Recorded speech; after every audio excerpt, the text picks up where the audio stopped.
আমরা চিত্র করতে ঘোষণা করতে চাই 20 তারিখে এতে মাধব স্তম্ভের জামিন ঘোষণা করতে হবে।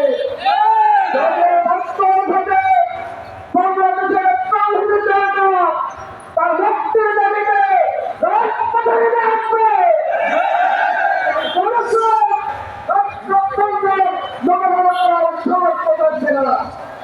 তোমাকে তুমি আজকের এই সমাবেশে সবাইকে